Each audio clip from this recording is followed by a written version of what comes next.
Pode começar, Kelly. Tá ótimo, obrigada. Primeiramente, boa tarde a todos. Eu me chamo Kelly, né? Eu sou técnica em biotério pela UF, do campus de Nova Friburgo. Já tem 13 anos que eu estou na UF. Fiz meu mestrado na UF, agora estou fazendo meu doutorado no PPBI. Sou orientada pela professora Ágila e professor Vinícius, no campus de Nova Friburgo, e pela professora Andréa, no campus do Valonguim. Então, vou apresentar para vocês um scope review que a gente fez relacionado ao tema da minha dissertação, que é a hepatotoxicidade causada pelo paracetamol. Então, a gente fez um scope review intitulado de Análise das variações do modelo de indução da hepatotoxicidade por paracetamol para estudos de hepatoproteção em ratos. Então, uma breve introdução, né? O fígado ele é o segundo maior órgão do corpo humano, ele também é considerado mais pesado e vascularizado, e ele é um órgão de extrema importância porque ele atua no metabolismo de carboidratos, lipídios, no armazenamento de ferro, cobre, vitaminas, e além disso, ele ainda atua também no metabolismo de xenobióticos, entre eles o paracetamol. O paracetamol, ele também é conhecido como acetaminofeno, ele tem como precursor a fenacetina, ele é um fármaco de ação analgésica, antipirética, mas que também tem uma baixa ação anti-inflamatória, e segundo a OMS, ele pode ser receitado para qualquer nível de dor. O que é recomendado hoje em dia para adultos seria uma dose de 325 miligramas a 1.000 miligramas no intervalo de 4 a 6 horas, não devendo ultrapassar 4.000 miligramas por dia. Já em crianças seria de 10 a 15 miligramas por quilo, no mesmo intervalo de tempo, não devendo ultrapassar 50 a 75 miligramas por quilo. No entanto, a gente sabe que isso não existe, porque o paracetamol ele é altamente disponibilizado, ele está associado a mais de 90 medicamentos.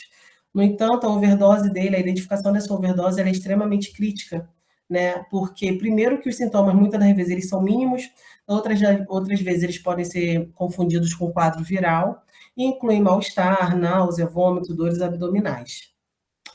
Então, o que, que acontece em relação aos modelos de hepatotoxicidade por paracetamol? Existe, na verdade, ausência, né, de conhecimento, então é difícil a gente predizer como que ocorre essa hepatotoxicidade, e para a gente entender isso, a gente precisa de modelos de pesquisa.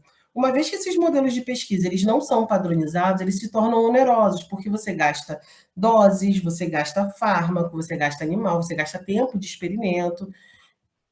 Então, com isso, nosso objetivo nesse Scope Review foi, de fato, realizar um levantamento de artigos relativamente recentes, né, de 2015 a 2020, objetivando definir um panorama atual desses modelos de indução de hepatotoxicidade pelo paracetamol, visando os estudos de hepatoproteção em ratos.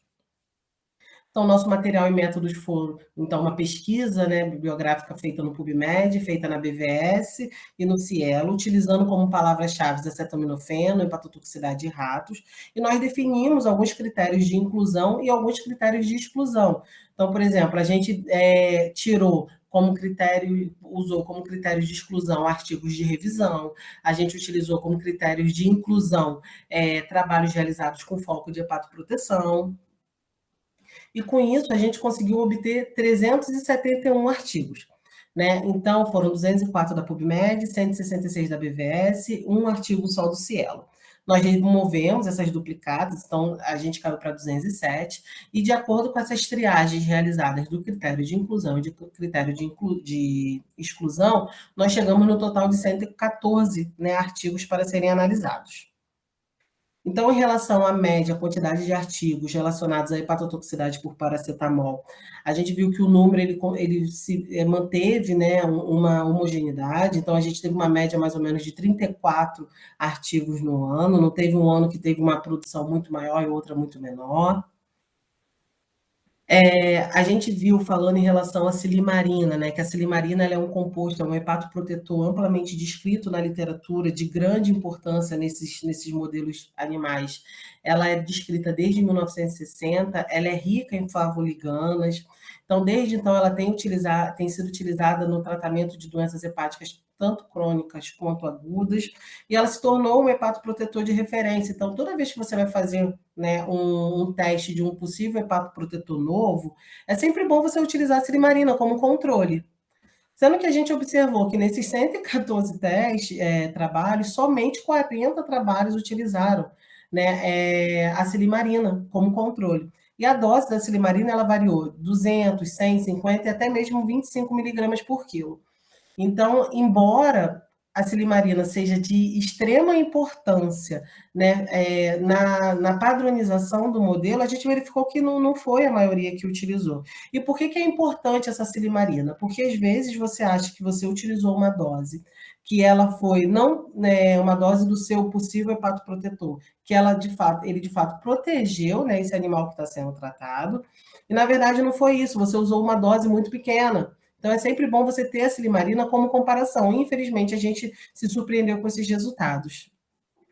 Em relação à dose de paracetamol utilizada na indução da hepatotoxicidade, nós conseguimos identificar 18 variações, né? Desde 80 miligramas por quilo até 4.000 miligramas por quilo. Então, é uma das questões muito problemáticas da padronização desse modelo. Em relação à via de administração, a maioria dos trabalhos utilizaram a via oral de administração. Essa via oral a gente acredita que tenha sido muito mais utilizada, até porque a gente, né, nos trabalhos, um dos objetivos é você realmente espelhar, né, refletir o que acontece, né, na população, e o paracetamol, na maioria das vezes, ele é administrado via oral. A via oral ela é importante porque, assim, dependendo da dose que você vai utilizar, você tem que respeitar o volume que o animal pode ingerir. Então, assim, o volume máximo em roedores é de 1 ml para cada 100 gramas de peso corporal. Então, se você for utilizar uma dose muito grande e for ultrapassar, então você não vai conseguir fazer com que esse animal consiga, né, ingerir toda essa dose. E a oral, ela é utilizada, geralmente é utilizada a agulha de gavagem, né, para fazer essa administração.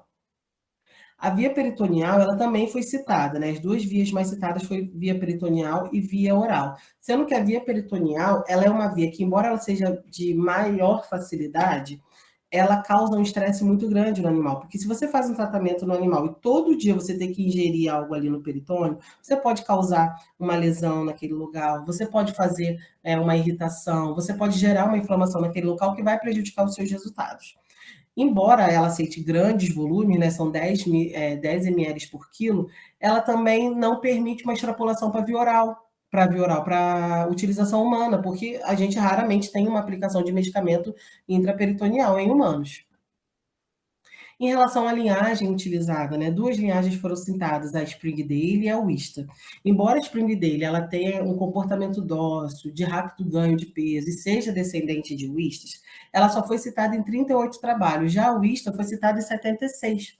E por que isso deve ter acontecido? Primeiro porque a Wista é uma das linhagens mais utilizadas ao redor do mundo, e ela tem 80% de similaridade genética com humanos. Então, por isso que provavelmente a Wista ela foi citada e ela é amplamente utilizada. Então, assim, a gente viu que a maioria dos trabalhos utilizaram machos, geralmente fêmeas não são utilizadas, só 9 trabalhos utilizaram fêmeas, provavelmente devido à variação fisiológica dos ciclos estrais. É um questionamento das alterações dos experimentos durante o ciclo estral das fêmeas. Em relação à idade dos animais, a gente recebeu grande heterogeneidade, né, nesses trabalhos, variavam desde 100 a 120 gramas, 300 a 350 gramas, a variação entre a grupo foi de mais ou menos 50 gramas. Em relação aos grupos, né, a quantidade de grupos formados, a linhagem Wista é uma linhagem heterogênea, então é esperado que você tenha uma variação muito grande dos resultados. Então, os trabalhos eles variaram desde animais, grupos com 5 animais até grupos com 23 animais. No entanto, 60 trabalhos optaram por utilizar 6 animais por grupo. Então, seria um grupo que foi aceitável, que permitiu uma análise estatística dos resultados obtidos. Então, assim, em relação ao desenho experimental, para ficar mais fácil da gente conseguir quantificar, a gente optou por definir algumas variáveis: o momento da administração do paracetamol, o tempo de eutanásia e a duração do experimento, que isso raramente tem descrito nos trabalhos e fica difícil da gente conseguir reproduzir.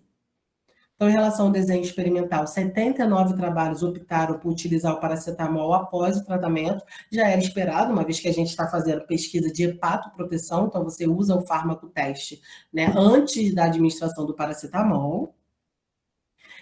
82 artigos realizaram a eutanásia 24 horas após a administração do paracetamol, e alguns trabalhos fizeram grupos, né, separados para ver as alterações em diferentes tempos. Então, tiveram trabalhos que fizeram 24, 72 horas, outros 24, 48, 72 horas, alguns 2, 4, 8, 16, 24 horas. Então, esse tempo variou muito também.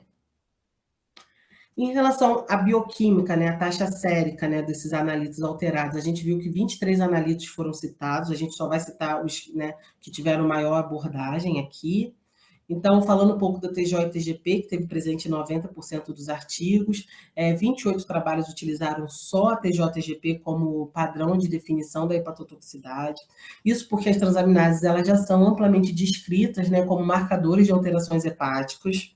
A TGP ela é até mais específica do que a TGO, porque ela está exclusivamente presente no fígado, e vale ressaltar que as duas transaminases elas estão presentes em todos os tipos de lesão hepática. A fosfatase alcalina, que também foi amplamente descrita em 69 artigos, ela não é tão específica quanto o TGO-TGP, porque ela está presente em outras alterações, como gestação, crise de crescimento, doenças ósseas, e ela também é encontrada em outros órgãos que não seja só o fígado. A gama-GT também foi citada, né, em 14 trabalhos, mas ela está presente no coração, cérebro, rim, então, assim, não é tão específica quanto a TGP, e ela é razoavelmente específica, que a gente fala, porque ela pode estar elevada em pequenos níveis subclínicos, mas ela precisa estar associada a outros fármacos. Então, assim, embora o foco, né, do paracetamol seja a hepatotoxicidade, recentemente começaram as pesquisas com nefrotoxicidade, porque ela está presente em 1 a 2% dos casos de overdose por paracetamol. Ela comete mais crianças e adolescentes, e a dose para o desenvolvimento da toxicidade renal é menor do que a dose necessária para o desenvolvimento da hepatotoxicidade. Então, assim, a ureia e a creatinina são preditores importantes e confiáveis, já descrito na pesquisa de toxicidade por droga, e essa elevação confirma, então, que houve provavelmente um distúrbio na função do nefro ou um distúrbio funcional do rim.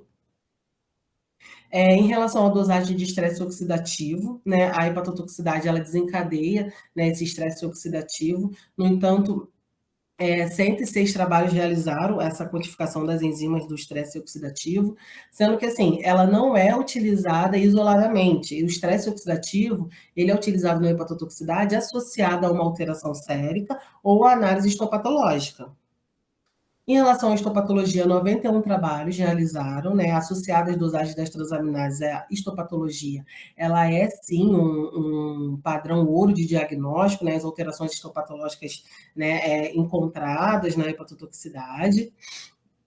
E, por fim, a nossa conclusão é que a análise dos artigos selecionados permitiu constatar que o modelo de indução da hepatotoxicidade por paracetamol em ratos apresenta muitas versões, mas que no final todas alcançam o seu objetivo, que é a indução da hepatotoxicidade.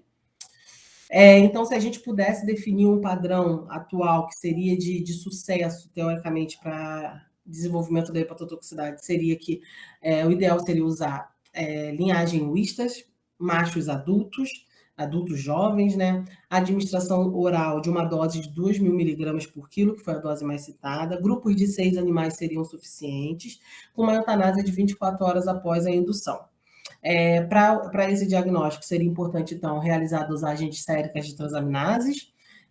Se for do interesse do pesquisador, realizar a dosagem do estresse oxidativo, das enzimas, né, do estresse oxidativo. E seria muito interessante também associar as possíveis alterações séricas, né, bioquímicas séricas, com a análise histopatológica para complementar, né, esse diagnóstico. Essas são nossas referências. Eu agradeço. Muito obrigada.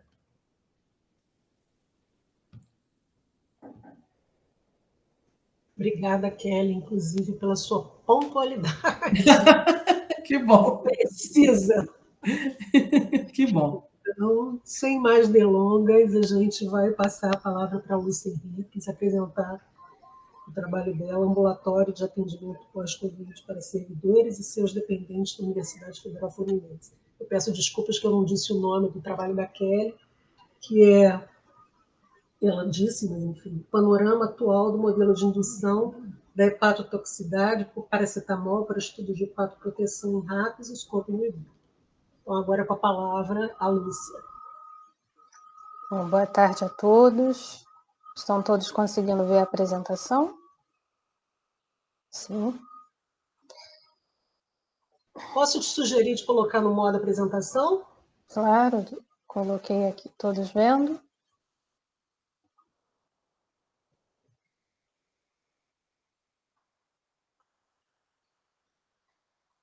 Bem, meu nome é Lúcia, Eu sou médica, endocrinologista, trabalho na divisão de assistência à saúde, localizada na reitoria, e eu hoje venho fazer um relato de experiência do ambulatório de atendimento pós-Covid para servidores e seus dependentes da Universidade Federal Fluminense.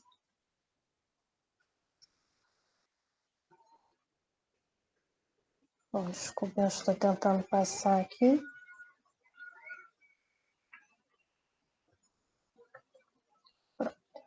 Então, essa será a nossa breve agenda. Nós faremos a contextualização sobre o Covid-19.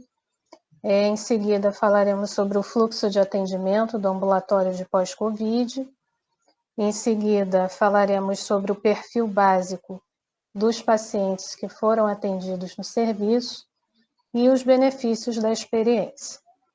Então, a Covid-19 é uma doença que surgiu no ano de 2019, tendo como epicentro a China, e que rapidamente se espalhou para o mundo todo, e é causada por um vírus da família do coronavírus, que foi denominado SARS-CoV-2.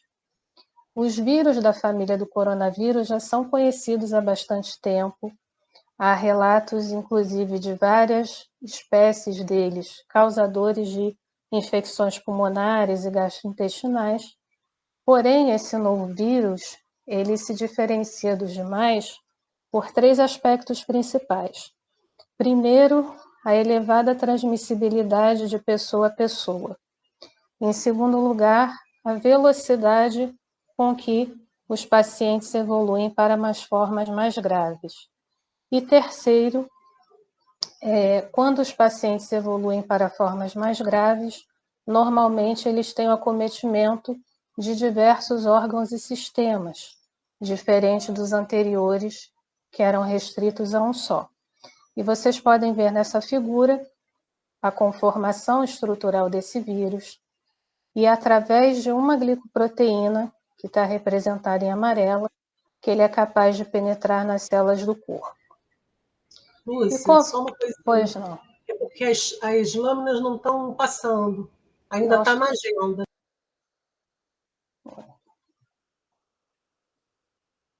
Passou agora? Eu vou parar a apresentação e colocar de novo. Passou sim. Não, passou. Passou. Pronto.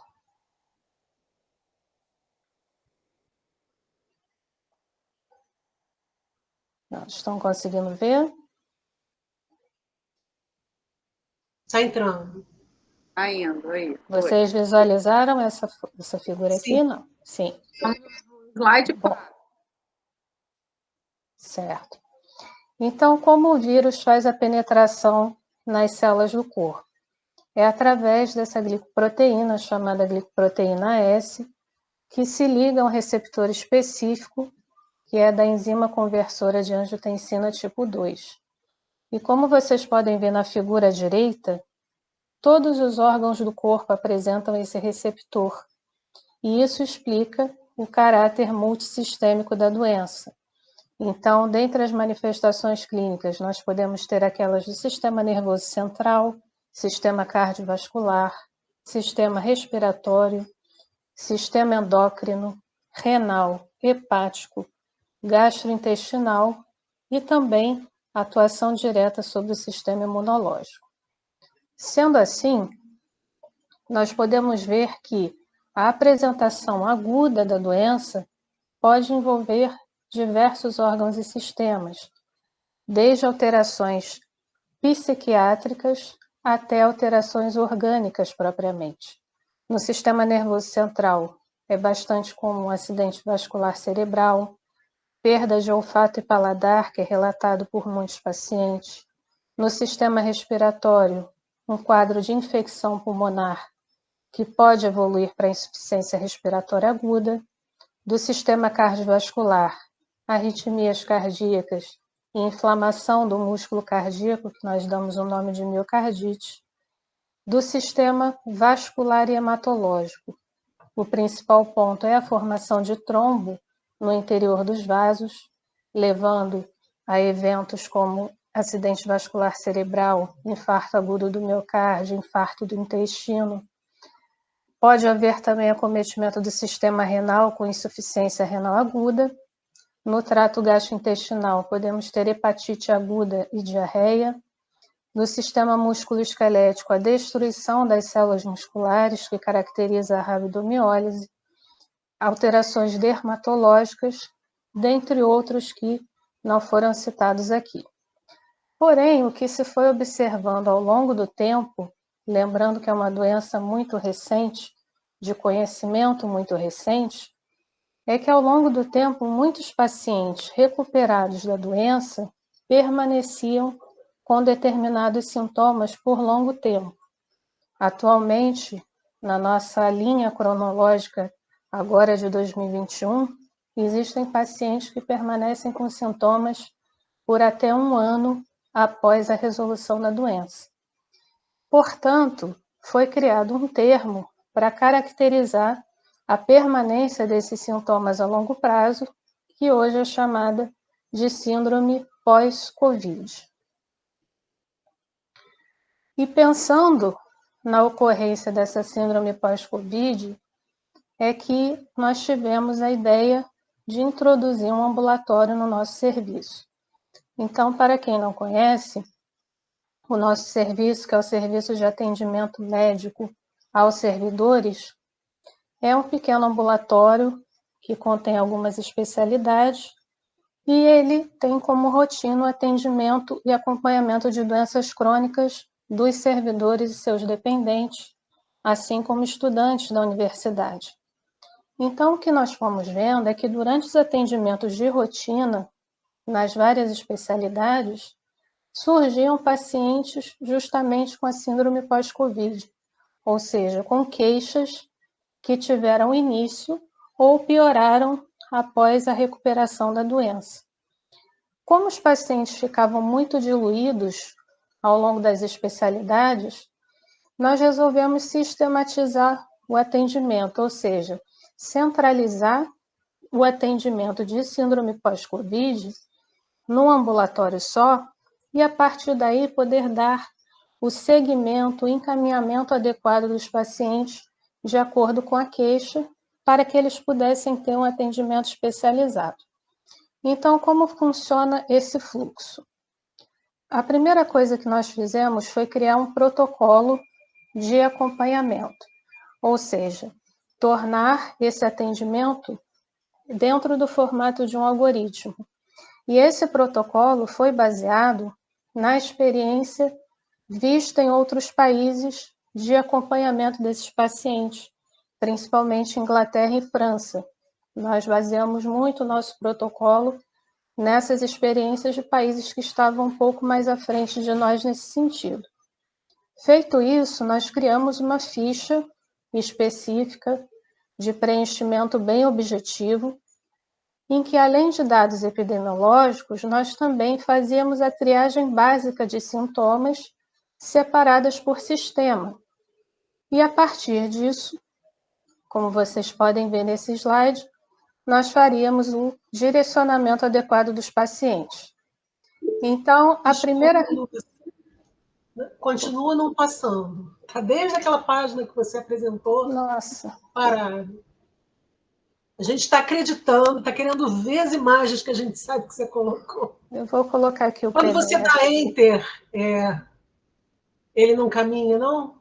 Caminha, para mim está caminhando. Vou colocar aqui no PDF, ao invés do PowerPoint.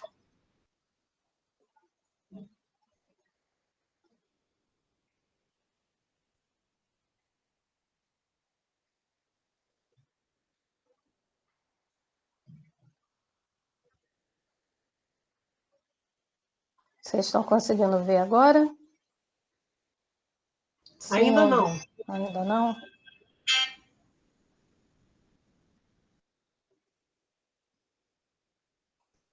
Entrou, está entrando.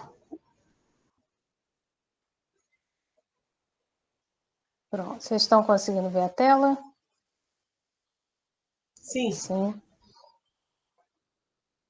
Não, agora não, nós estamos vendo. Agora sim. Sim. Até que slide vocês visualizaram? Esse daí foi o último. Esse daqui? Não, Perfeito. o anterior. O anterior, esse aqui. É. Perfeito. Então, esse slide aqui, como eu já havia comentado, ele explicita a apresentação aguda da Covid-19 nos diversos órgãos e sistemas, e à direita, as sequelas que os pacientes, após a recuperação da doença, apresentavam, o que denominamos a síndrome pós-Covid, né?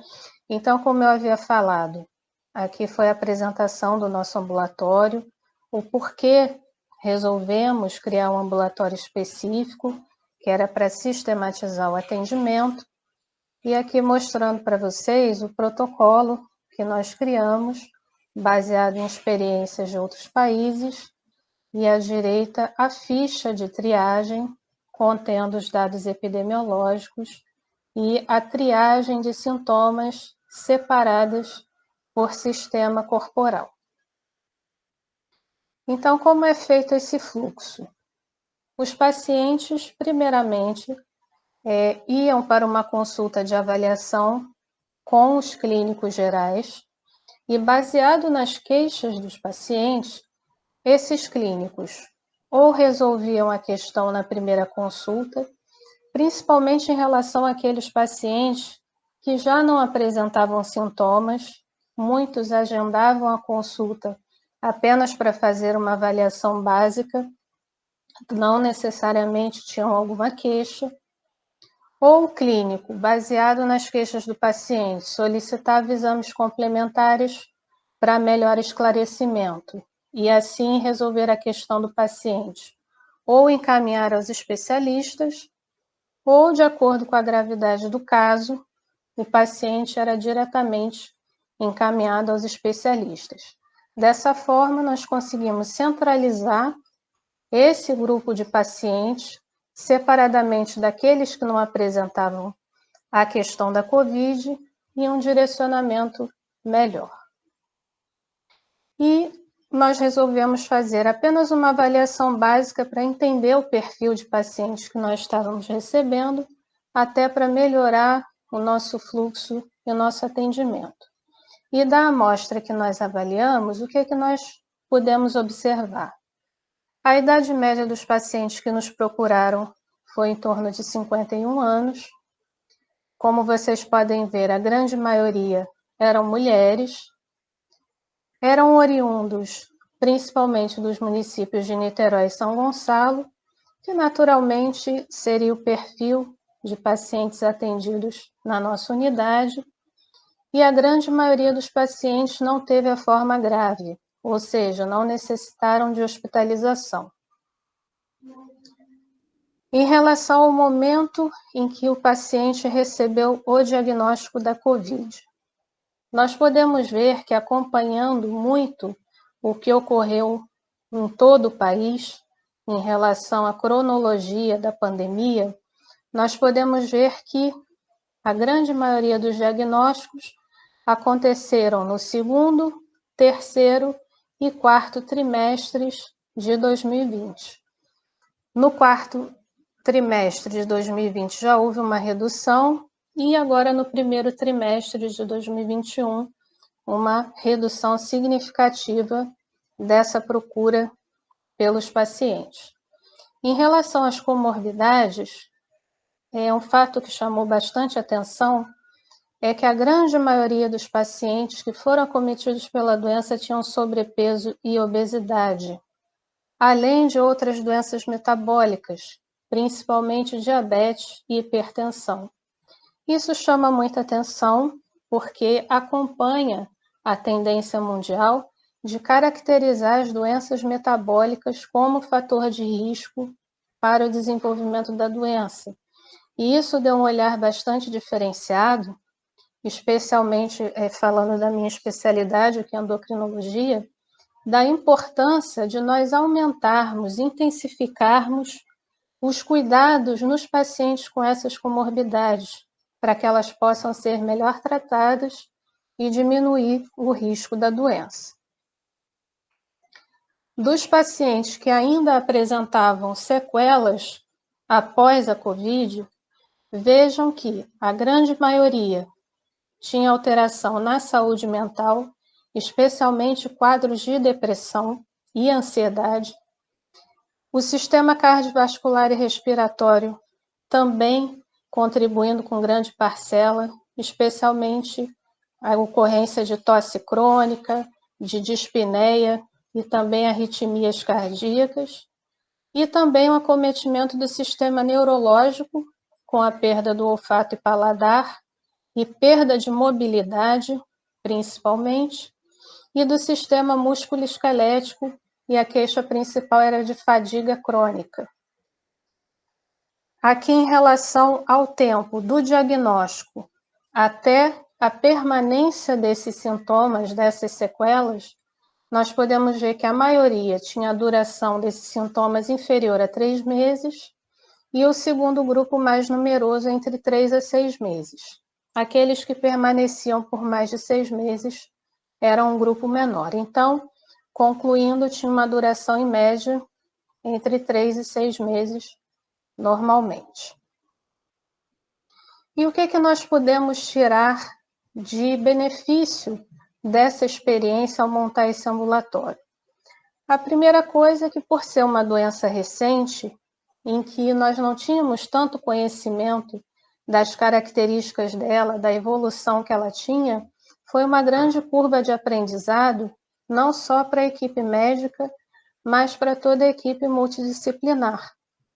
E, a partir disso, nós podemos sistematizar a condução desses casos e dar um atendimento melhor aos pacientes em termos de solicitar os exames mais adequados, de encaminhar aos especialistas mais adequados para melhorar a qualidade de vida desses indivíduos.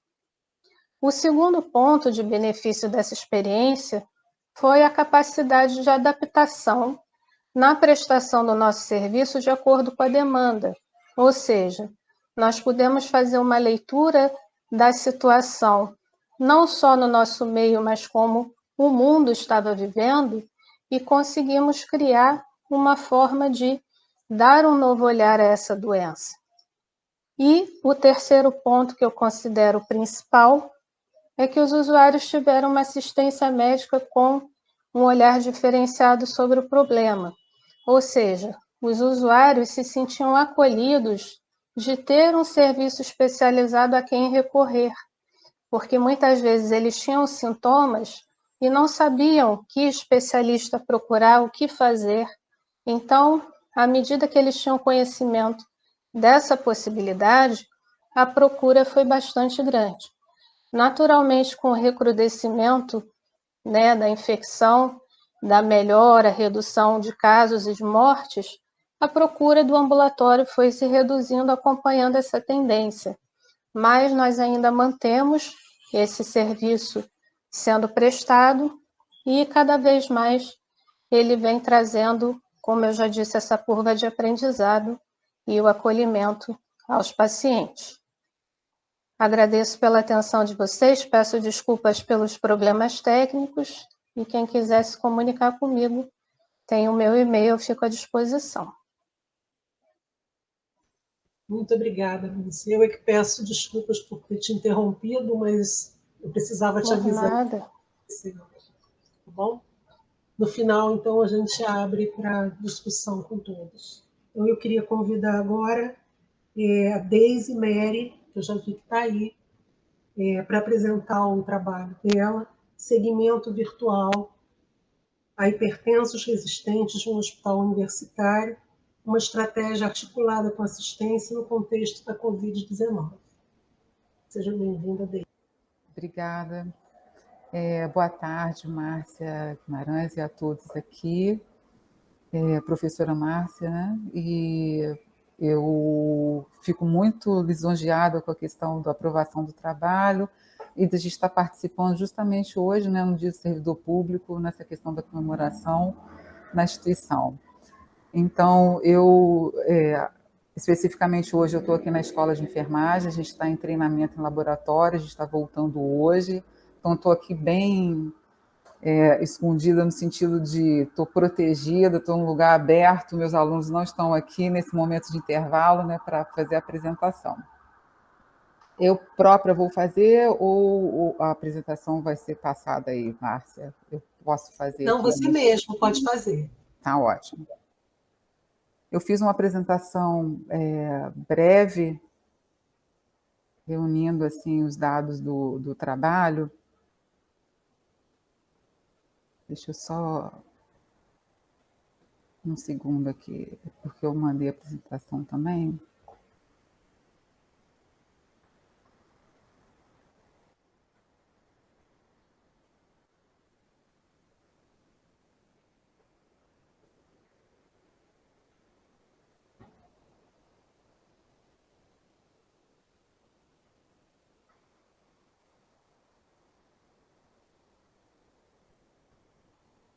É porque quando eu estou baixando aqui, é porque a internet aqui está um pouquinho mais lenta, né?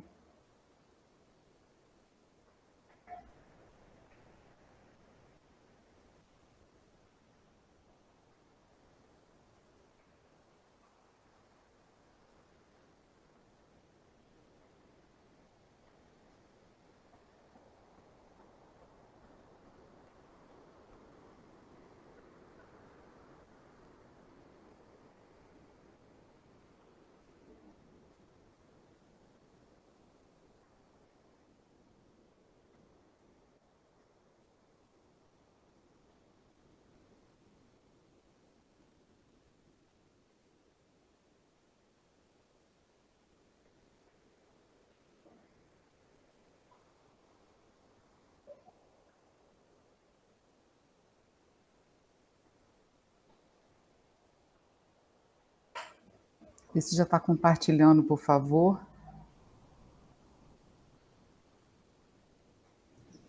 Está entrando agora. Está entrando, está entrando. Ah, tá. Já está em tela cheia?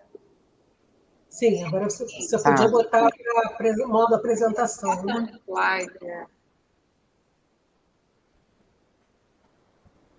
Desculpa. O que é? É porque a gente está vendo todos os slides. Se você botar no modo apresentação, Tá, talvez vê se agora, vê se foi, por favor. ele está entrando lentamente. É porque a internet que eu estou aqui é mais lenta, né? Por isso. Então, tudo bem. Então, pode seguir por aí mesmo. Nós tivemos um problema com a Lúcia. Eu vou avisar você se estiver passando, tá bem? Tá. Ou se não estiver. Eu vou passar, então, aqui nessa mesma tela, né? Para ter mais controle. Vê se está passando. Não. Não? Então, eu vou voltar aqui e vou passar normalmente. Agora passou. Agora passou. Tá. Então, desculpem aí o atropelo aqui. Então, meu nome é Deise Mérida Silva Correia, sou enfermeira, sou professora aqui na Escola de Enfermagem, aqui do município de Niterói. E esse trabalho, ele é uma experiência minha, junto ao professor Ronaldo Gismonti, aqui no Hospital Universitário, onde eu componho uma equipe multiprofissional desde 2017. Então, com a questão da chegada da pandemia, em abril do ano passado, eu resolvi com o doutor Ronaldo e a doutora Ângela Mendes, que é médica do ambulatório, de que maneira nós daríamos seguimento, né, a esses pacientes por contato telefônico. Esse telemonitoramento, ele já era feito antes da pandemia e a gente permaneceu, né, de uma maneira adaptada assim durante toda a pandemia. Então, isso aqui é resultado de 15 meses de acompanhamento mensal desses pacientes que nós fizemos, né? Eu fiz com um grupo de bolsistas, enfermeiras, mestranda, e fizemos esse acompanhamento desses pacientes. Então, o ambulatório é um ambulatório de hipertensão resistente, ele acontece em termos de atendimento às quintas-feiras no Hospital Antônio Pedro, e a gente tem aproximadamente 134 hipertensos nesse ambulatório. Só por uma questão realmente de comentário, o paciente hipertenso resistente é aquele paciente, o hipertenso, que usa de 3 a mais medicações necessárias para estabilizar a questão da pressão arterial. Então, assim, como enfermeira, eu sempre trabalhei na parte de doenças cardiovasculares. Tenho a minha formação de doutorado aqui na universidade, na Faculdade de Medicina, na pós-graduação de Ciências Cardiovasculares, e então, desde 2017, eu acompanho esses pacientes hipertensos, principalmente resistentes. Então, o que motivou? A gente teve a pandemia, a última vez que eu tive no ambulatório antes dessa pandemia havia sido um pouquinho antes, né? Havia sido a nossa festa de confraternização, nessa foto que está aqui à direita embaixo. A gente sempre faz uma festa de confraternização ao final do ano, equipe de nutrição, de enfermagem, né, de medicina, e quando chegou em fevereiro, a gente ainda teve atendimento, e quando chegou em março, a gente teve, né, a questão do distanciamento e isolamento. Tivemos também evidências ao longo do tempo, em pouquíssimo tempo, né, de dezembro até março, de que o cardiopata era um paciente de alto risco, em função de pesquisas e de evidências científicas com relação a esses pacientes, principalmente vindos de trabalhos na China. Então, eles passaram a ser um grupo de risco, e a gente precisava ter um olhar, né, do que estava acontecendo e fazer esse tipo de orientação, principalmente do distanciamento. Então, o telemonitoramento, que já acontecia com um nome diferente, a gente manteve. Eu reuni toda a equipe em conexão online. A maioria desses voluntários que comigo fazem o telemonitoramento são do meu grupo de pesquisa, e a gente viu que foi uma atividade assim, bastante eficaz, uma aproximação muito grande, como disse a doutora Lúcia agora há pouco, a questão do acolhimento e apoio, isso é muito importante para o paciente.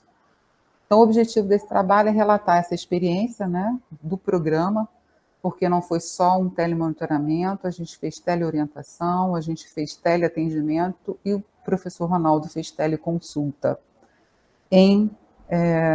junto a esses hipertensos, né, em atendimento ambulatorial, nesse contexto da pandemia. Então, é um tipo de estudo, relato de experiência. O período aqui relatado, ele vai de 7 de abril de 2020 a 18 de junho de 2021, junto a 134 hipertensos, totalizando aí 15 meses de acompanhamento mensais. Nós fizemos direto 15 meses desse acompanhamento. E essas atividades, então, elas comporam um programa esse que eu submeti um edital na UF, fiquei muito feliz em agosto do ano passado, compondo, né, a teleorientação, o teleatendimento e a teleconsulta, e onde eu consegui bolsistas por meio da própria para dar continuidade à questão desse atendimento. Então, de que forma esse segmento virtual foi feito? Contato telefônico, dessas 14 pessoas que compõem aqui esse trabalho, todos com chips específicos, né, compra de chip específico para fazer esse contato, e também pela questão do WhatsApp, tanto o telefone fixo quanto o telefone celular. De que maneira planejamos? Primeira semana sempre de cada mês, um tempo médio de 20 minutos da chamada, mas isso extrapolava bastante no início. Nós tínhamos lá em 2020, todos nós, muitas incertezas, né, naquele momento. Então, assim, a gente tinha pacientes que só queriam conversar, falar, muitas das vezes pacientes em isolamento de fato, morando sozinhos, né, com toda uma logística muito difícil de ser resolvida. Esse contato foi feito a partir de um texto guia, onde eu estabeleci algumas perguntas com relação ao que estava acontecendo com esses pacientes e também todos os pontos que deveriam ser de teleorientação a esses pacientes. Então, a participação de 2 docentes, eu e o professor Ronaldo Gismonte, que especificamente foi o único que fez teleconsulta, 2 enfermeiras e 10 graduandos de enfermagem. E todos esses dados coletados durante o mês, numa planilha geral, eu, professor Ronaldo e doutora Ângela entrávamos em contato, né, com todo essas respostas, e muitas das vezes nós ligávamos para o paciente, o professor Ronaldo fazia teleconsulta para a gente tentar resolver algumas demandas, como, por exemplo, tivemos paciente ao longo do ano que já no final agora no final do semestre, a gente já não tinha mais, eles não tinham mais como fazer a compra até mesmo de medicamento. Então, tínhamos que fazer troca de receita, né? Então, o professor Ronaldo fazia uma teleconsulta e emitia uma nova receita pelo WhatsApp. Então, foi feito dessa forma. O que nós tivemos de resultados assim, principais durante esses 15 meses? Nós identificamos 6 óbitos, nós tivemos um relato de vacinação para a Covid-19, aproximadamente, nós podemos colocar aí, talvez, no máximo, 25% dessa amostra. De 1.490 chamadas telefônicas, a gente teve um êxito aí quase em 50%. A maioria das chamadas que não tivemos êxito tinha chamada não atendida e muitas das vezes número inoperante, tanto do fixo quanto do celular. Quais foram os destaques assim que chamaram muita atenção nesse contato? Sentimentos de tristeza, tivemos intercorrências clínicas, né? Casos prováveis e confirmados tivemos de Covid. Um desses 6 óbitos é um casal, que eram nossos pacientes, e que vieram a falecer até mesmo no Hospital Antônio Pedro. E principalmente os aspectos de dificuldade de manter o distanciamento social devido à necessidade socioeconômica. Então, nós tínhamos paciente que não tinha quem fizesse um mercado para ele, não tinha quem fosse comprar a medicação para ele. Então, muitas das vezes, ele realmente, sem a vacinação ainda, né, iniciada no país, ele próprio o fazia. Então, o telemonitoramento, ele mostrou, assim, uma estratégia imprescindível, como eu falei, da questão de continuidade, né, diante da suspensão de atendimento ambulatorial.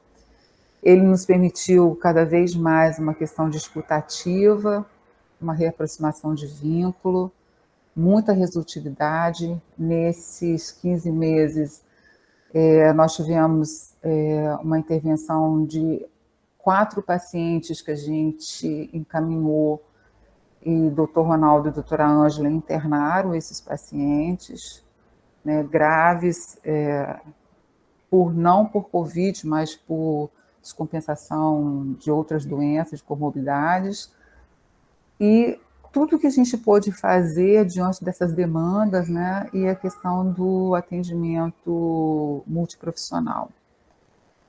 Então, esse telemonitoramento, ele teve um intuito principal, que é o que a gente faz na questão da monitorização, a questão do acolhimento, do acompanhamento e principalmente a questão do apoio. Ai, desculpa, aqui faltou. Eu vou colocar aqui. Vocês me ouvem?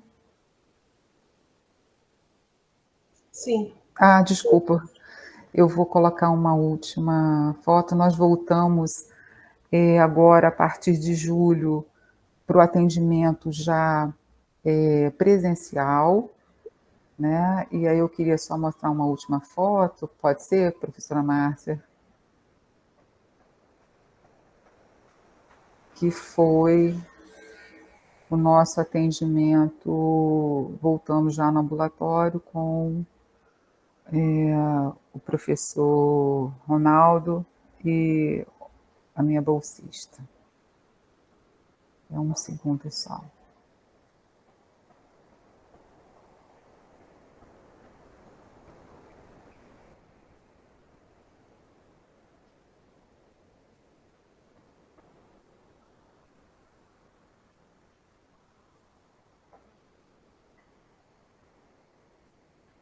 E aí, já está aparecendo, professora? Sim. Tá, desculpa. E aí, nós já voltamos ao ambulatório agora a partir de julho.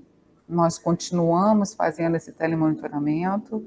Então, esse é um relato dos 15 meses, mas como ele é um telemonitoramento contínuo, a gente, apesar de a gente ter voltado, esse é o professor Ronaldo, responsável pelo ambulatório de hipertensão.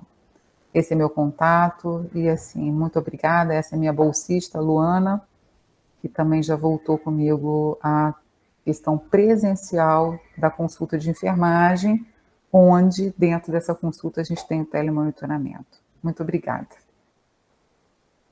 Obrigada, Deise. Agora eu gostaria de convidar a Simone Cristina Pereira Brito para apresentar o trabalho Estudo dos Aspectos Clínicos e Epidemiológicos das Dermatofitoses nos municípios do estado do Rio de Janeiro. Seja bem-vinda, Simone.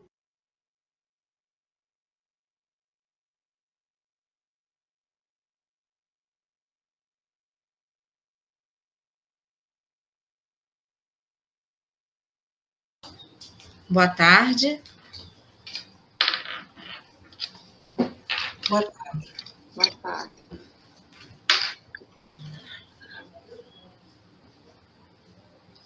Todos me ouvem? Sim. Sim, eu vou preferir passar a apresentação, tá, professora? Sim, sim, todas as pessoas estão passando as suas apresentações. Pode Sim. passar. Uhum.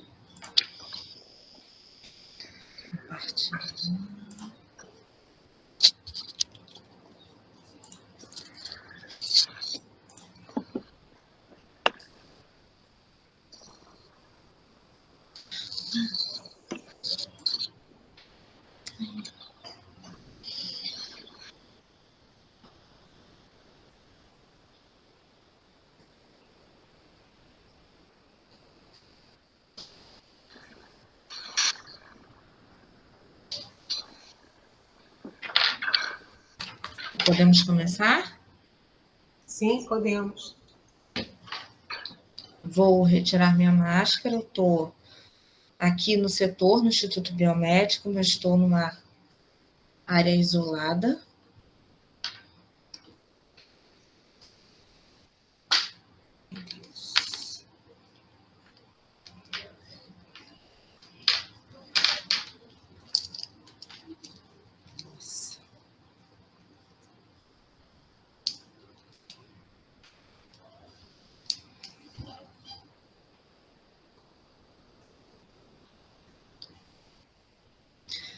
Bom, boa tarde a todos. Boa tarde, professora Márcia. A minha apresentação é parte da minha dissertação de mestrado defendida recentemente. Eu sou a Simone Brito, sou assistente de laboratório aqui da universidade. Bom, o nosso estudo é intitulado Aspectos Clínico-Epidemiológicos das Infecções Causadas por Dermatófitos em Municípios do Estado do Rio de Janeiro. Minha orientadora, professora doutora Andréa Batista, co-orientadoras, professora doutora Márcia Pinto e professora doutora Elizabeth Rocha. Os dermatófitos estão entre os mais comuns agentes infecciosos do homem e nenhum povo ou área geográfica está livre deles. O autor dessa frase foi John Willard Rippon, um dos grandes pesquisadores na área de micologia clínica. E nós vamos entender o porquê ao longo da apresentação. Bom, os estudos em relação às dermatofitoses começaram com Robert Remak e Schoenlein, 1837, 1839, e atingiram o ápice com Raymond Saboureau, em 1910, com a publicação do Tratado Lestegnes, que definiu esse grupo de fungos realmente como causador de micoses, né? Os dermatófitos, eles são um grupo de fungos dividido em 3 gêneros, que são Microsporum, Trichophyton e Epidermophyton. E eles podem causar lesões de pele, de unha e cabelo, ou seja, lesões em áreas queratinizadas, não só em humanos, como também em animais.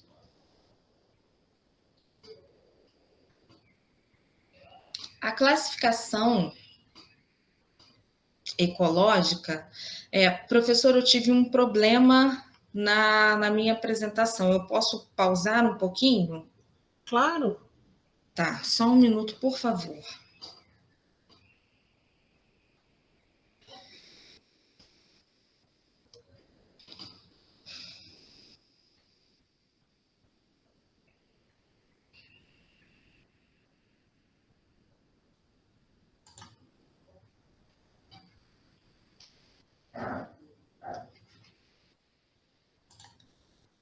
Eu vou precisar recolocá-la.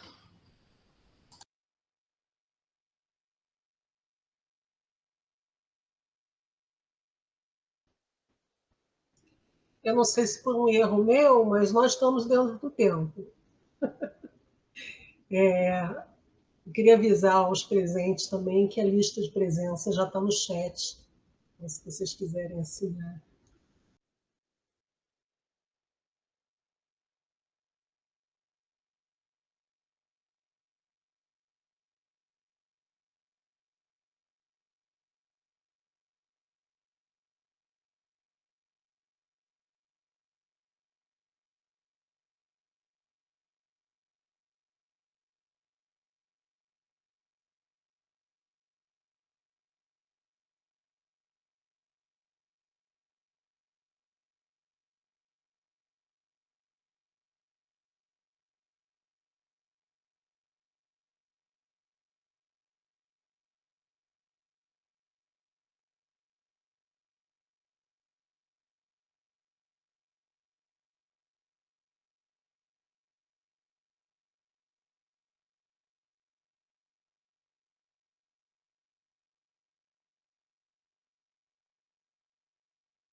Bom, corrigido o problema.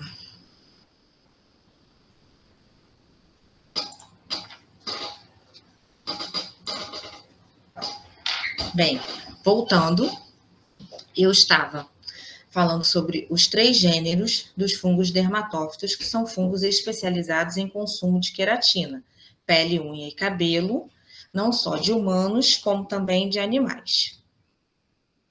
Bom, para a obtenção desses fungos dermatófitos, nós procedemos à análise laboratorial, que procedemos à coleta de espécimes clínicos, como raspados cutâneos, unguiais, fios capilares. Esses exames têm 2 etapas principais, que é o exame microscópico direto, onde nós observamos as estruturas fúngicas em parasitismo, e a cultura, que vai nos revelar os fungos dermatófitos propriamente ditos. Não temos só essa possibilidade de análise, temos diversas colorações, diversos meios de cultura e, inclusive, análise por imunocromatografia, que é análise por virada de cor, e também por várias técnicas de biologia molecular. A classificação dos fungos, ela, na verdade, a classificação fúngica, né, ela é feita de várias formas, só que no caso dos dermatófitos, a mais aceita é a classificação ecológica, onde os fungos de solo geofílicos, no caso dos dermatófitos, são representados pelos Microsporum gypsum e Trichophyton angeloi, zoofílicos, Microsporum canis, Trichophyton metagrophis, Trichophyton verrucoso, e antropofílicos, que são os mais adaptados a nós, Epidermophyton flocosum, Trichophyton metagrophytis, Trichophyton rubrum, que é o principal deles, entre outros. As manifestações clínicas, elas podem se apresentar de várias formas, lembrando também que os dermatófitos acometem indivíduos imunocompetentes e indivíduos com comorbidades. Os tricófitos causam lesões cutâneas, unguiais e capilares, os micrósporos também, e os epidermófitos, lesão cutânea, lesão ungueal e lesão em pele glabra, ou seja, em pele que não possui pelo. E os tipos de lesão eram caracterizados antigamente em latim. Tinha corporis, tinha do corpo, tinha úngeo, tinha das unhas e assim sucessivamente. Em relação à epidemiologia, os fungos estão distribuídos mundialmente, os fungos dermatófitos também. No Brasil, prevalência de Trichophyton rubrum e Trichophyton metagrophytis. Continente africano, Trichophyton violáceo e Trichophyton metagrophytis. Continente asiático, Trichophyton metagrophytis, Microsporum canis. Continente europeu, Microsporum canis e Trichophyton thomsons. Mas lembrando que o fungo prevalente em todo o mundo é o Trichophyton rubrum. Nós tivemos como objetivo geral investigar aspectos clínico-epidemiológicos das infecções fúngicas cutâneas causadas por dermatófitos em municípios do Rio de Janeiro. E nossos objetivos específicos foram verificar a prevalência das dermatofitoses em pacientes com lesões suspeitas na região do leste fluminense, assistidos no laboratório particular de análise clínica de referência do município de Niterói, descrever essa distribuição geográfica das dermatofitoses por georreferenciamento nas localidades do município dessa região, determinar os agentes fúngicos mais prevalentes, bem como a ocorrência de co-infecções, e pesquisar a possível correlação entre as variáveis clínico-epidemiológicas investigadas com as espécies de dermatófitos isolados. Como materiais e métodos, nós tivemos a pesquisa autorizada pelo CEP-UF, UAP. Nosso critério de inclusão foram os laudos desses pacientes com dermatofitose propriamente dita. Nossa limitação de estudo foi a área estudada, né? E nós coletamos esses dados com pacientes adultos, pacientes de 18 anos para cima. A obtenção dos dados foi feita através de planilhas, análises estatísticas e georreferenciamento, que é a união desses dados combinados com as áreas geográficas referidas. Nós vamos falar um pouquinho mais sobre isso à frente. Bom, os indivíduos, procedentes das localidades do leste fluminense, esses dados foram obtidos através do laboratório Bitar, que é um laboratório de análise clínica de referência aqui da nossa região de Niterói. Restrição etária, como eu disse, de 18 anos, sem qualquer outra que tange sexo e etnia. E a pesquisa retrospectiva, ela tem os seus percalços, porque às vezes muitos dados se perdem, mas a gente coletou o máximo possível para obtenção da nossa pesquisa. Nossos resultados. De 2014 a 2020, nós tivemos um total de solicitações, total geral, solicitações de exame micológico de 7.927. Deste número total, nós tivemos 2.724 pacientes com suspeita de dermatofitose e, efetivamente, dermatofitose com cultura positiva, 1.485. Nossa distribuição anual foi homogênea nos anos de 2014 a 2019, com exceção de 2020, que foi o ano da pandemia, nós tivemos, em média, 240 casos positivos de dermatofitose de 2014 e 2019 e, em 2020, apenas 43, em função dos vários lockdowns, né, do fechamento de vários serviços. Bom, o que pode, né, acarretar nessa quantidade maior ou menor em relação às dermatofitoses? Ela está presente em todo o mundo, depende da localização geográfica, depende das diferenças climáticas, porque os fungos, eles para causarem, né, infecções, para causarem doenças, dependem de calor e umidade, principalmente. Isso varia muito de região para região. Em função disso, a infecção pode ser variável e também o que corrobora para o aumento dessas infecções são os hábitos de higiene. Bom, nossa área estudada foi o leste fluminense.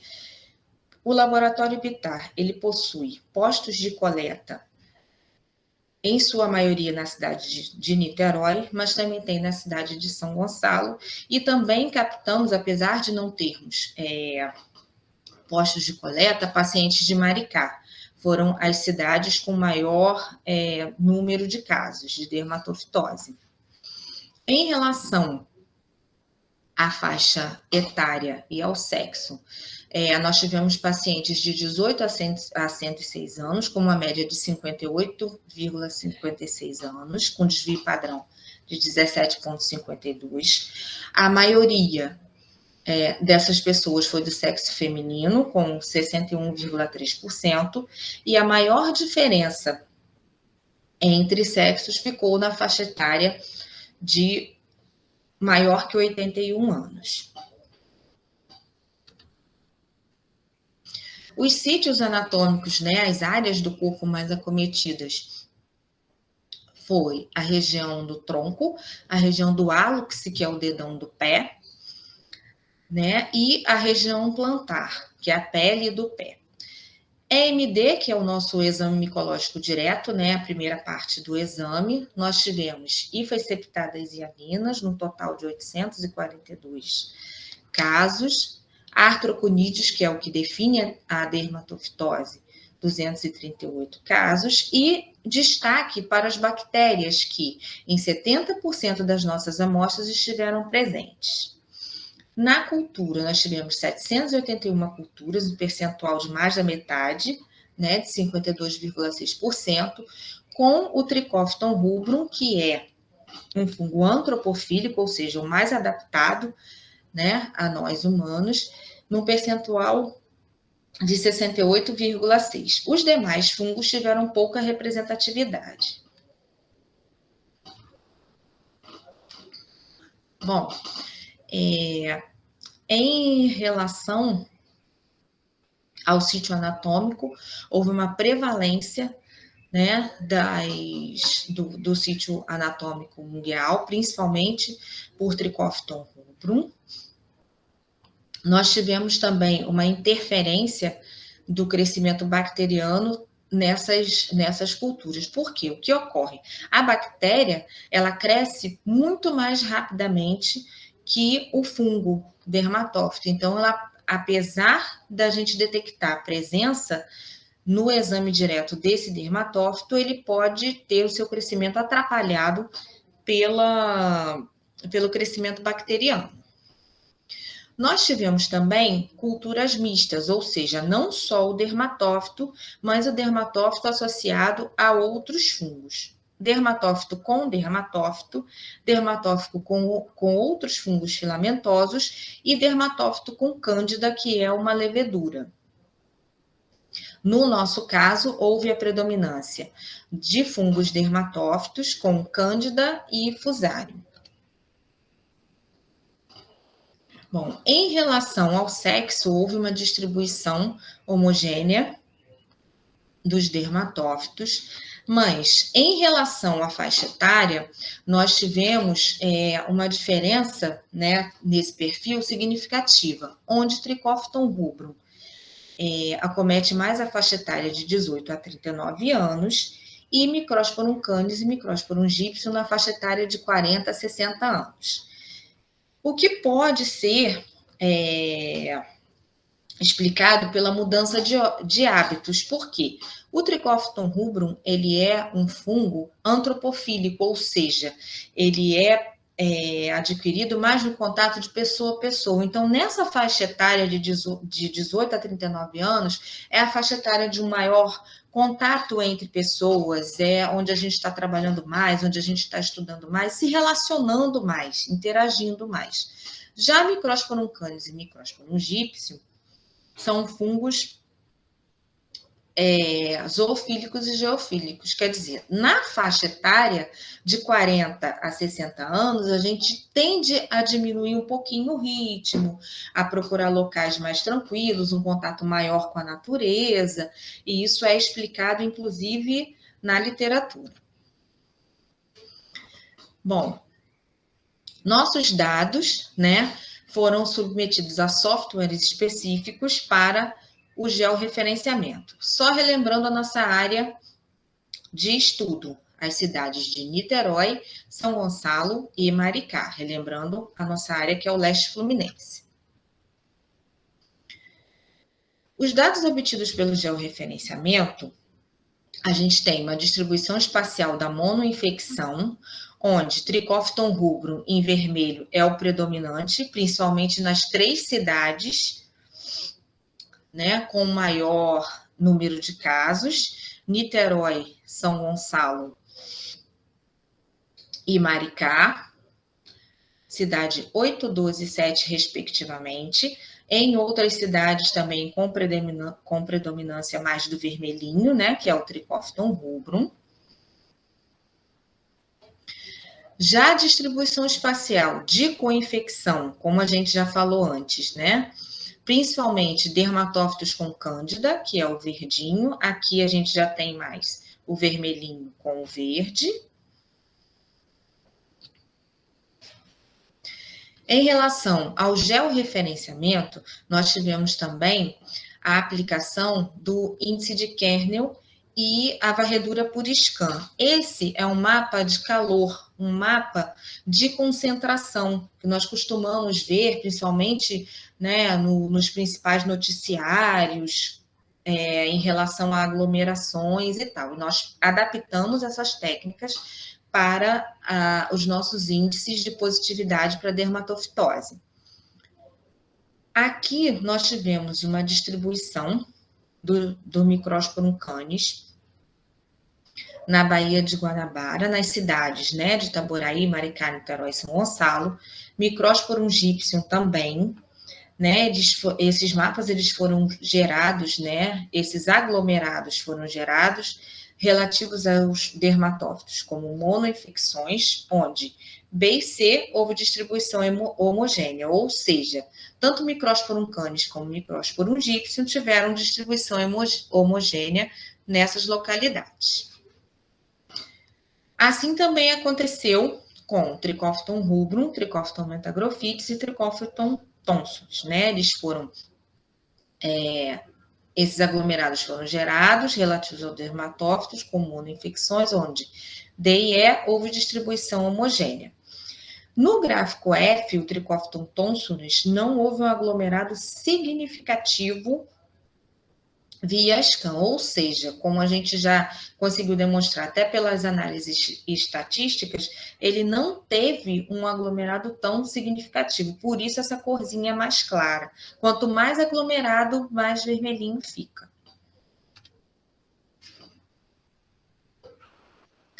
Já no nosso primeiro gráfico, e por isso que ele ficou por último, nós tivemos uma grata surpresa, porque o Epidermophyton flocosum ele não é um fungo tão frequente, apesar de ser antropofílico. Ele gerou 2 aglomerados de alta densidade na Baía de Guanabara e um de baixa densidade na cidade de Macaé, quer dizer, um padrão diferente do que nós tínhamos encontrado, né? Porque ele não possui significância em isolamento, quer dizer, está acontecendo alguma coisa nessa área que ele está sendo isolado, e a gente, por enquanto, não sabe por quê. Tá? Uma possível causa é uma alteração regional no espectro de patógenos, ou seja, por migração de pessoas, né, principalmente, lembrando que Macaé é uma área de grande circulação de pessoas de outras localidades, por ser um polo petroquímico também. Como conclusões, nós tivemos a prevalência das dermatofitoses, né, de 54,5%.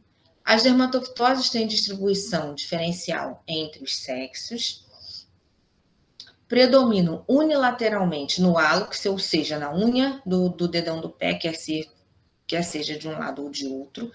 A distribuição dos dermatófitos apresenta aglomerações, principalmente na Baía de Guanabara. Epidermófiton flocosum foi detectado em 2 aglomerados, na Baía de Guanabara e em Macaé. Essa foi a nossa grande surpresa. A presença de bactérias no espécie semiclínico reduz o isolamento de dermatófitos em cultura. Tricófiton rubro e Tricófiton metagrofite são os agentes etiológicos mais frequentes das dermatofitoses. As coinfecções colonização ocorrem principalmente com os gêneros Candida e Fusarium, porque eles podem estar presentes nas infecções. Há uma mudança de etiologia antropofílica para não antropofílica na faixa etária de 18 a 39, em direção àquela entre 40 e 60 anos de idade. Bom, agradeço muito, né, a todas as pessoas que me ajudaram nessa pesquisa, não só, né, nessa pesquisa na conclusão do mestrado, mas ao longo dos meus 27 anos de universidade. Agradeço a todos os colegas técnico-administrativos, agradeço a todos os professores, ao grupo antigo de professores de micologia que me ensinaram tudo, ao grupo novo que pegou esses ensinamentos e estão lapidando, né? E é isso, eu estou muito agradecida também à comissão organizadora do evento. Muito obrigada. Mas é que agradeço.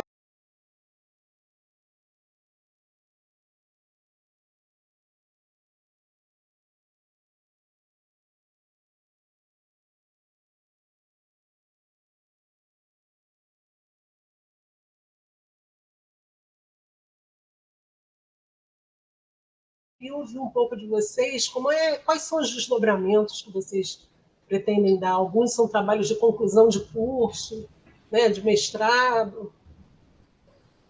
Vocês poderiam Posso falar, para professor? nós aproveitarmos um pouquinho? A gente já está encerrando, mas se nós pudermos, seria bom. Posso falar agora? Pode, por favor. Bom, boa tarde a todas. Gostaria de dizer que eu gostei muito da apresentação de todas vocês. Trabalhos super importantes e muito interessantes. Eu acho muito bacana essa troca, né, entre disciplinas, cada uma de uma área. Eu sempre aprendo bastante. E em relação ao nosso ambulatório, realmente ainda não é uma perspectiva de término, né, dessa pandemia, apesar da aparente melhora que nós estamos vendo agora. E apesar de sermos um serviço não muito grande, né, que ele fica lá na reitoria e é restrito ao atendimento dos servidores, a ideia realmente é ser o pontapé inicial, tanto para desenvolvimento de trabalhos científicos, né, que não é uma tradição desse serviço. Então, por termos vários especialistas lá, temos cardiologistas, psiquiatras, ginecologistas, endócrino. Então, dá um substrato muito grande para desenvolvimento de estudos nessas especialidades, né, até para o entendimento melhor da doença. Nós temos essa ideia, mas a gente precisa organizar um pouquinho melhor, até entender o número de pacientes, de que forma a gente pode conduzir os trabalhos, mas a ideia da equipe é, sim, que possamos aproveitar essa experiência e o banco de dados que a gente pode construir para produzir futuros trabalhos e também melhorar a nossa atividade assistencial nesse sentido, né? E para mim, pessoalmente, é uma experiência bacana. Eu vi aqui que muitas já têm anos de universidade, né? Eu entrei pelo concurso de 2019, então ainda sou, né, um pouquinho recente, mas eu sempre gostei desse ambiente universitário, né? Ao longo da minha trajetória profissional, eu já tive experiência em várias delas. Agora sou concursada da UF e está sendo uma experiência muito bacana para mim, que eu gosto da parte acadêmica, né? E tive a oportunidade de dar esse pontapé, como eu falei, lá no serviço. Eu agradeço, Lúcia. Eu, infelizmente, vou ter que nos interromper. Eu queria ficar mais com vocês, mas eu sei que tem um outro conjunto de atividades que vai para começar agora às 15 horas. Nós estamos com 15 horas e 4 minutos. Letícia, eu quero te agradecer muito o super apoio que você nos deu aqui. Se você quiser, como representante da EGGP, se pronunciar, sinta-se à vontade.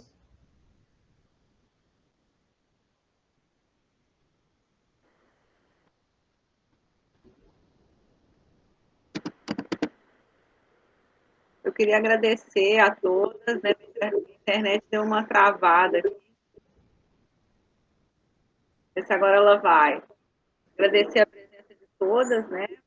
E agradecer a participação de todo mundo que se inscreveu no trabalho, né? Que valoriza bastante o seminário, né? Que a gente da EGGP, a gente organiza, mas é o seminário dos servidores da UF. É importante, como vocês falaram, fazer essa integração, né, do docente com o técnico, com o pessoal que é terceirizado, com toda a equipe, né, da universidade. Então, gostaria muito de agradecer em nome da IGGP, principalmente a Márcia, né, nossa parceira aí. A Alexandre já agradeceu a ela na parte da manhã, agradecer novamente. E pedir quem não assinou a lista de presença assinar para receber o certificado, e todo mundo, todos vocês, né, que apresentaram, vão receber também o certificado de apresentação de participação no seminário. Tá bom? Como a Márcia falou, continua agora, temos outras mesas de debate agora, nesse horário de 15 horas. Tá bom, pessoal? Eu agradeço mais uma vez a experiência e a possibilidade dessa troca com vocês. Desejo a vocês uma ótima tarde, final de tarde. E aí vamos terminando por aqui, tá bom? Parabéns a todas as expositoras, foram ótimos, belíssimos trabalhos. Eu estou muito, muito, muito emocionada de ver isso tudo que acontece na nossa universidade. E fico muito feliz de fazer parte dessa força de trabalho que existe aqui nessa universidade. Colocou, dá licença, professor, envolver também os terceirizados, né? Não só os profissionais do quadro efetivo. Isso é muito importante, né? Que eles também prestam um serviço público, né? Dentro da instituição, tá bom? Obrigada. É uma experiência muito bonita esse seminário científico, porque aqui nós somos trabalhadores. Somos docentes, mas somos trabalhadores também. Tudo de bom, saúde a todos. A todas nós.